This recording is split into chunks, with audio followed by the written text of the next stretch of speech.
let's switch gears now and talk elections. But yes, we're still keeping our eyes on the situation in Kwara State, in Katsina, in Benue, even in Edo State, where there's been an abduction as well. But you know, these things don't just happen, right? This is a result of governance. You can call it the relationship between the governed and the citizens as well. And as they always say, elections have consequences. So let's talk about that all-important process of elections in Nigeria. Yes, the Senate, as we said earlier on, has now done what it can do with the Electoral Act Repeal and Reenactment 2026. And yesterday was quite the plenary session where the Senate rejected some suggested provisions, some amendments, tweaked some, and left some to remain the same. If we can just walk through some of these major highlights for you before we bring in our guests. So one of the highlights of the Electoral Act Repeal and Reenactment by the Senate is that the Senate rejected 10-year ban on voters, card buyers and sellers in Clause 22 and retained 2 years, an increase of fine from 2 million to 5 million naira. So you say, well, the ban is for 2 years, but we increase the fine from 2 million to 5 million naira. I mean, some would say, let us increase both the years and the fine. So we have more steeper consequences for such actions. I mean, why are you buying voter cards? Is it Forex? But that's just one. The second one, which is like the major one for a lot of people, is the Senate's rejection of mandatory electronic transmission of results. So this is what was proposed, that the presiding officer shall electronically transmit the results from each polling unit to IREF portal in real time. And such transmission shall be done after the prescribed Form EC8A has been signed and stamped by the presiding officer and or countersigned by the candidates. But the Senate said, no, we're not taking this. Let us leave it at what it was before, which is basically that the transmission or whatever happens to the result shall be done based on what is prescribed by INEC. But the Senate President said, well, no, we didn't remove electronic transmission. But in fact, the Senate rejected mandatory electronic transmission. There are more provisions for you, but we're not going to be doing this alone on the program. We're joined by Samson Itodo, who's been following this process from forever. He's Executive Director, YIAGA Africa, joins us from our Abuja studio. And right next to him is the National Publicity Secretary of the PDP, Mr. Ini Ememobong. Gentlemen, good morning and welcome. Mr. Ememobong, I'll start with you because the PDP also has senators in the National Assembly. Is this a reflection of what your party wanted, or at least wants, for the Electoral Act? Before I go to Mr. Itodo. Good morning, Kayode and Jeff. Thank you. You do know that the reason why the push for the legislators to defect has come full cycle, and you've seen. Of course, the APC has a full house, so they can pass anything they want without any other person. But we've spoken to our members, the senators there, who have told us clearly that they objected to this, and it's shameful, like we mentioned in our statement. It's shameful, it's sad, it's painful. While we had the bandit attack in Kwara yesterday, what the Senate did is also an attack on democracy. The bandits attacked in Kwara, the Senate attacked Nigerians, because at the core of electoral democracy is the sanctity of the ballot. And we have had a situation, amendments must be progressive, not static. And so for the Senate to say, oh, we did not reject the electronic transfer, whereas, like you have said, they did in very clear terms. And they say, oh, we are static. When you look at the judgment of the Presidential Election Petition Tribunal, even that of the Supreme Court, you will see the hardship that the inability of the electronic transfer to have legislative parentage has cost. A lot of cases have been won and lost on this technicality. The guidelines provide that the law, that even the Act gives INEC the opportunity and the empowerments to do, is a subsidiary legislation that lacks legislative parentage and therefore cannot stand head to head. So you see that even in the case of YIAGA in the Supreme Court, the court said, look, there is no way in the Electoral Act that makes electronic transfer of results mandatory. And so if we need to deepen trust, if we need to deepen transparency, why did the electronic transfer, why was it rejected? Whereas, and the argument that has always been brought, there are some parts of the country where there is no network. But the APC is saying that, our e-system, e-registration membership system is doing very well across the country. But when it has to do with elections, there are some parts where we do not have hard-to-reach areas. And the minimum network required, which internet connectivity, telecoms connectivity, is deepened in this country almost beyond 80–85%. And therefore, the challenge with this is that the Senate, the National Assembly totally, took so long a time to do nothing. And it's very hurtful to Nigerians because the concept of mirror representation is that these people who are in the parliament are meant to mirror the desires of the people who sent them there. And I challenge any of them to say that majority of their constituents do not want electronic transmission. What then is the fate of elections? When we finish elections and people are not certain that what they did at the polling unit will become, that is why you see people show up with different results. To say that this is not what happened at my polling unit. And when that gets to the court, it becomes a battle for the courts. And in most instances, the reference point, which would have been the IREF portal, would now become thrown out because it doesn't have legislative parentage. That's the challenge. And there are other provisions, right, that must be talked about. The amendment of notice of election from 360 to 180 days, the timeline for submission of a list of candidates and their affidavits from 90 days, rather, from 180 to 90 days. So there were those provisions as well. But let me come to Mr. Itodo, because still on the same point of electronic transmission, and yes, we go to this point because it's one of the biggest ones, right? The Senate, some of the senators have said, well, some of the reasons they rejected this is infrastructural readiness, yes, the internet and all of that, legal and operational risks, claiming that real-time transmission mandatory could expose the electoral process to avoidable legal dispute and chaos if technology fails on election day. And also there's the issue of constitutional validity. What does the Constitution really say?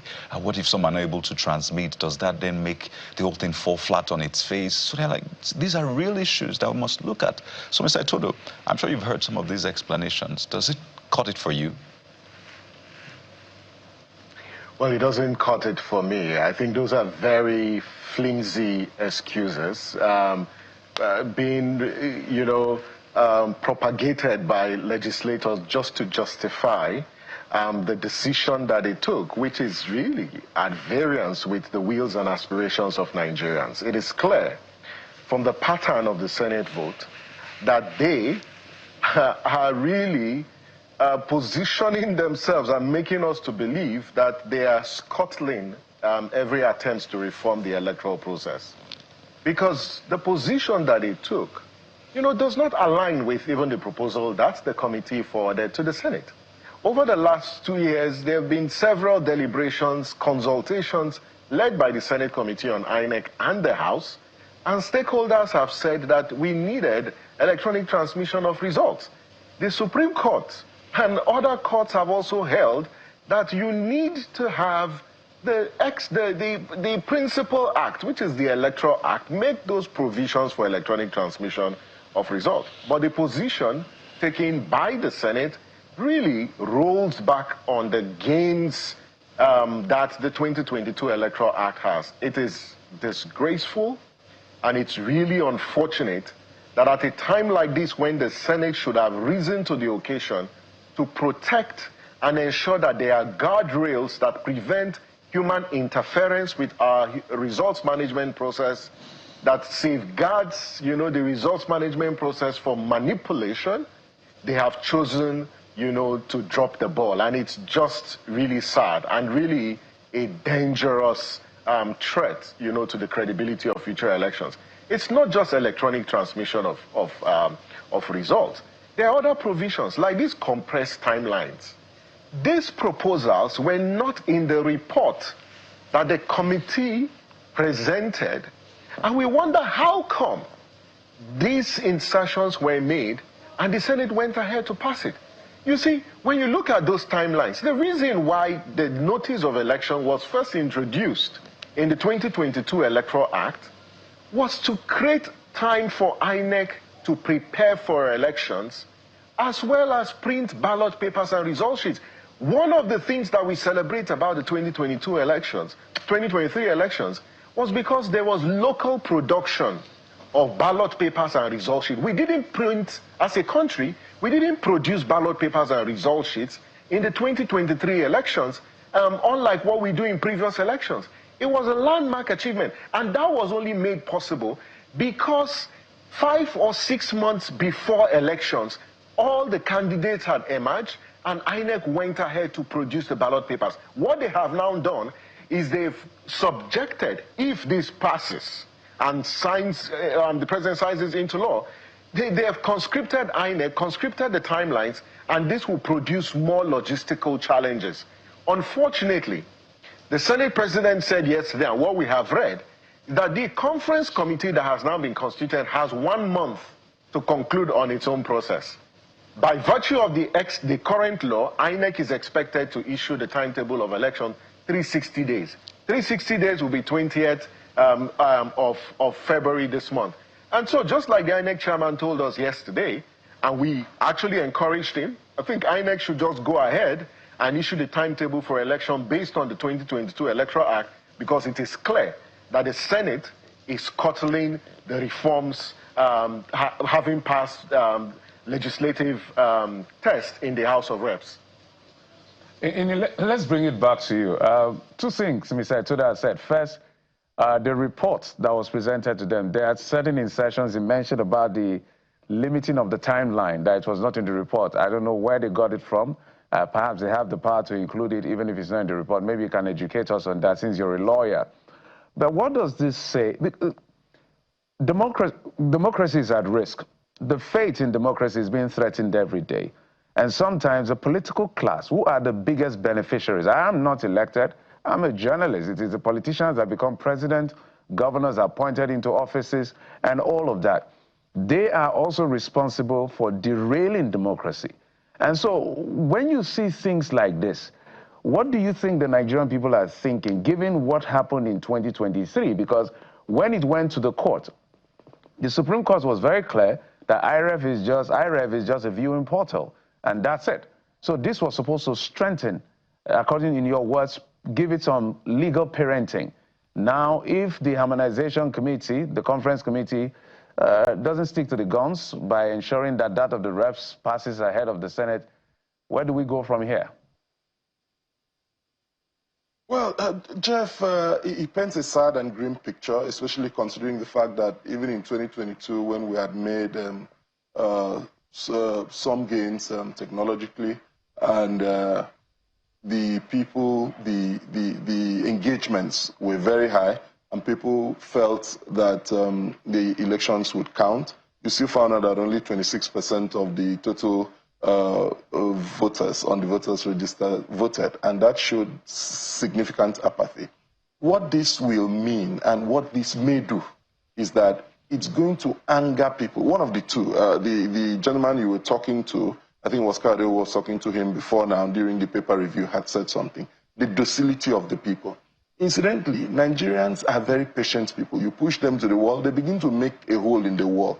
But some way, somehow, their mind just changes, and you find them coming out straight for you. It happened during the NSAS. My appeal is that the legislators, and in fact the entire political class, should not take Nigerians for granted. Because this is capable, this is the one bill, the one law, the one act Nigerians have been waiting for in this period. And the idea of democratic consolidation means that every election, every future election should be better than the previous in every material fact. And if the Supreme Court in its judgment has identified a lacuna, which it has passed the ball back to the National Assembly, whose primary duty is to legislate for the good administration of this country. If Nigerians are pushed to the point where you have a mass protest, I'm not sure when a mass protest on lack of electoral sanctity aligns with insecurity, aligns with hunger, there will be a conflagration that will be beyond the capacity of any government and security to hold. That is not where we should be going to. The slim hope, the slim thread of hope that Nigerians are holding on to, which is the ability to change their leaders at the time when that period comes, should not be taken from them. Number one. Number two, if you attach this and align it clearly with the constriction of the political space, I suspect that the entire opposition may have to boycott this election. And when you continue along this line, democratic consolidation will be terribly challenged beyond recognition. And don't forget that this is a resilient population that immediately Nigerians said, we've had enough, you cannot predict what they will do. We are therefore asking that the conference committee should listen to Nigerians. Mirror representation suggests clearly that the representation in the legislature must be the representation of the voices of the constituents, the majority of the constituents. And therefore, whenever the act of the delegate does not reflect the act of the delegator, the delegate must realign its desire with the delegator. And in this case, democracy is a game of numbers. Let's save this democracy. Let's expand it. Under the PDP administration, we introduced a lot of technological structures that brought faith, sincerity, and we even lost the election. But we lost the election, but we gained the country. President Jonathan today is respected globally. The card reader system that he introduced, despite the entire hue and cry that was saying, look, 2 weeks to election, we're not ready. The president said, go ahead with that election. The card reader did not recognize him. But Jonathan did not disavow the system because of that. He allowed the system to continue. We must come to the patriotic agreement that this country is bigger than all of us and democracy must survive even if we lose. The fear of individual loss, the fear of party loss, the fear of power loss has become so huge that it has overshadowed the threat that our democracy is dancing on the brink. And if care is not taken, this democratic deconsolidation will not help anyone. The National Assembly, especially the Senate, should pay attention to this issue because the news, look at newspapers, social media, I mean, people, I'm sure that if Samson had run his survey, the survey of YIAGA Africa today, I'm sure that the results will be different with a lot of pessimism about the number of people willing and ready to vote. Again, if this is a mind game, it can go in either ways. It can make the people, it can play into the APC script of making the people surrender to think that, oh, the elections are already over, so there's no need for opposition. But it can go the other way and bring a conglomeration of both the people who are opposed to this and the generality of Nigerians, majority of whom did not vote. And if that happens, you cannot tell the direction it will go. It's better to allow this process. People will win, people will lose, but more Nigerians will have faith in the process. A process that in the last election, 26% of the people voted. And when 26% of the people voted, the president won with less than 40% of the vote. Right. A minority of a super minority. Right, we must ensure that the faith in this electoral process is not lost. All right, let's take Samson, two things I want to ask you in one fell swoop. First, does the Senate of Nigeria understand the action they have taken? And I'm very deliberate with that question.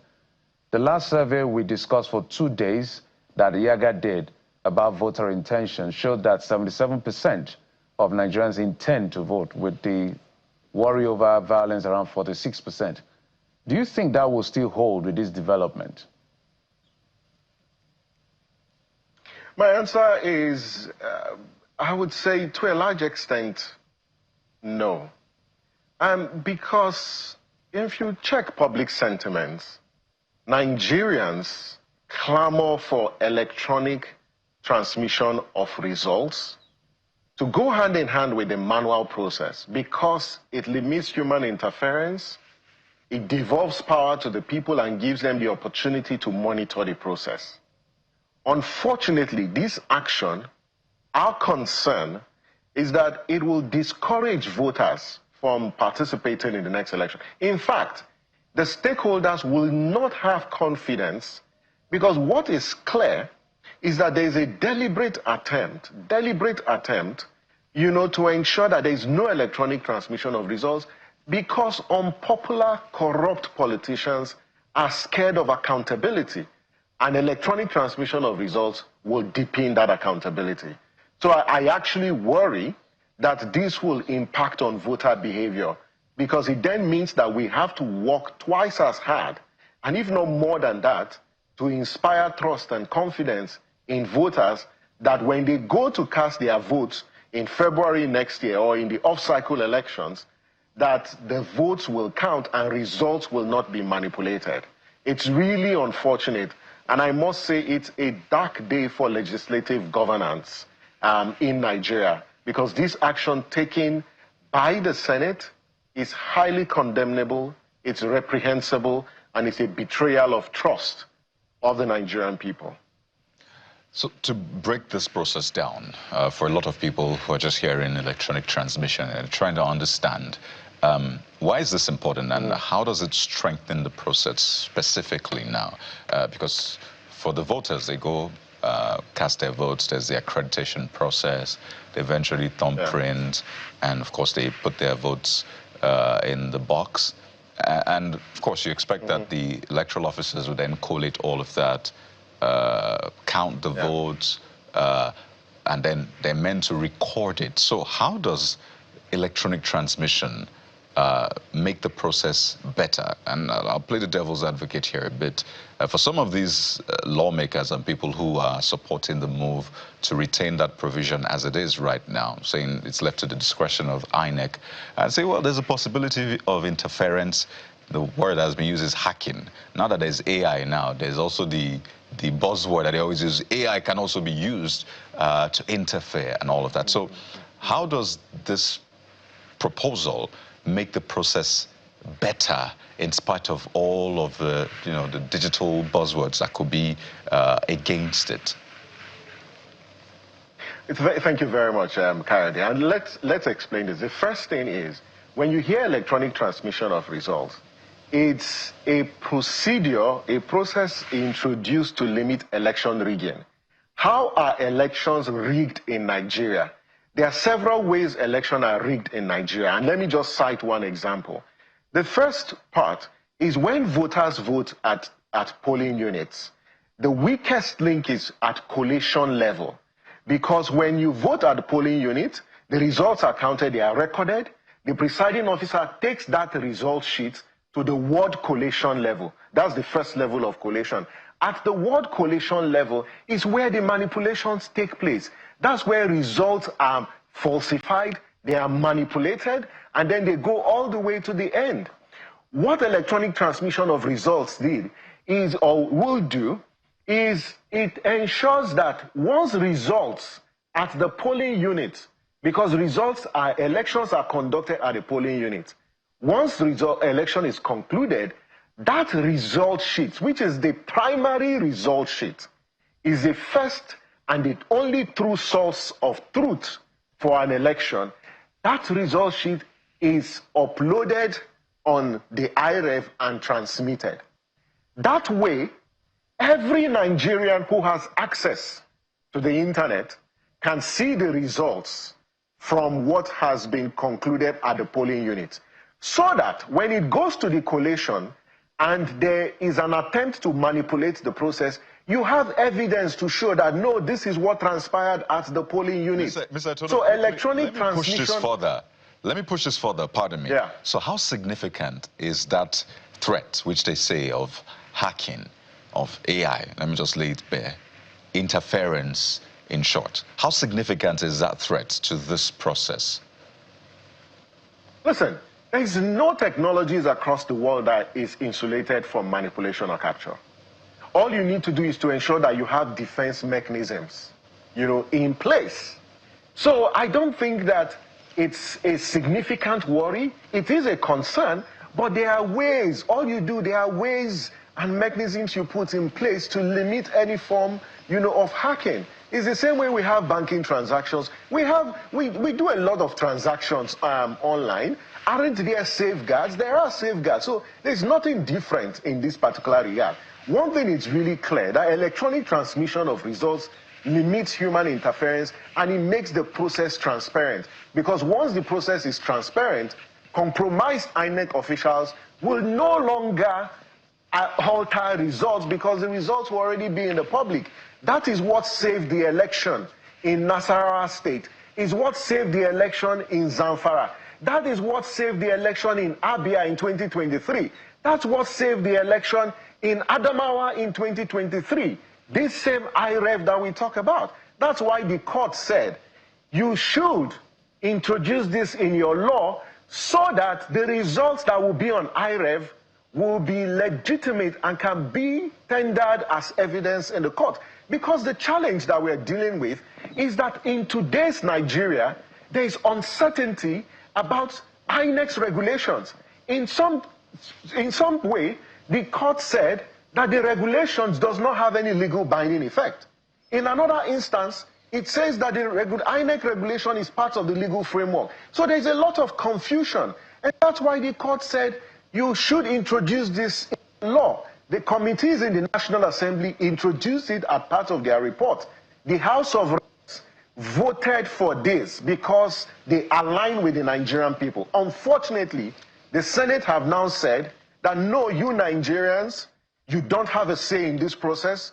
We don't care about your priorities. It is our own interest that should supersede any other interest. And this act by the Senate that overrides public interest is really dangerous for our democracy.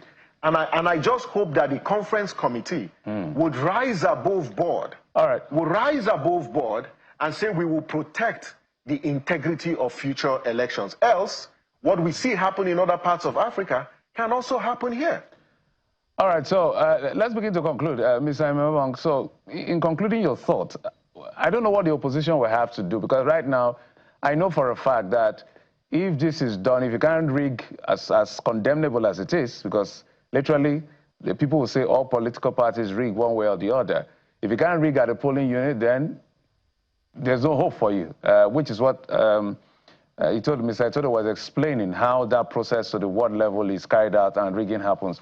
We know all the shenanigans. I don't think, maybe one day when I come on this, I'll explain furthermore how elections are rigged. But where I'm going to my question, ADC has released a statement. You have released a statement. There are members of the Senate who are members of your party. Is there any, we're also waiting for the harmonization committee where the politicking is supposed to happen. I know that Mr. Adebayo Balogun is the chairman of the committee in the House of Reps. The House of Reps actually support electronic transmission of results, just the Senate that rejected it. Is there anything you'll be doing as opposition, whether it's coalition or individually, to push for this to be enshrined in the law? And we'll hope to get maybe the Senate to come in.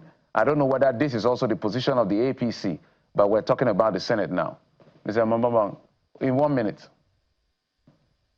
Yeah, certainly, as it is now, we're going to see maximum pressure from everywhere. It's not just about the opposition political parties, civil societies, everyone interested in democratic consolidation, in the preservation of democracy, in the entrenchment of democracy, would be looking at the harmonization committee, and they should know that history and posterity, as the ultimate judges of human conduct, will be looking at them. And beyond that, we are also beginning talks at the background, and all opposition decision on this will have to come.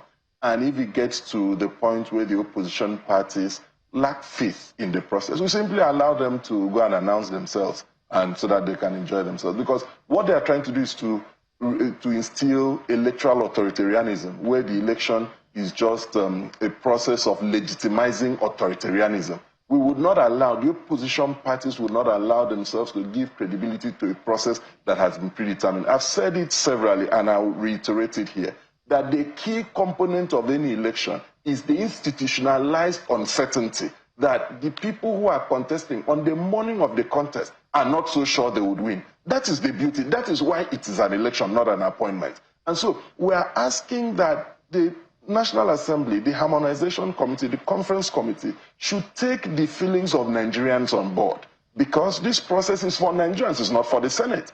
If it was just their house rules, this is not about the rules of the Senate, the rules of the operations of the Senate. It's about the rules for the selection of leadership. And when we look at, like how they said, security, economy, everything falls to leadership. And when leadership fails, and leadership fails from the point of leadership recruitment, immediately a person who is conscious of the illegitimacy of the process of producing him becomes loyal to the process that produced him. So when you create a system where people know that they can read through, then it means that the votes of the people will not matter, the voices of their constituents will not matter. And that is where the leadership failure begins. And that is why we're having the kind of leadership we're having now. So we'll be hoping that the conference committee would be conscious of the fate of history that is upon them. We'll be conscious of the demands and weight of the moment that is upon them. And we'll move beyond partisanship and narrow-mindedness of thinking of whether they would win. At this point, they need to think like statesmen and stateswomen,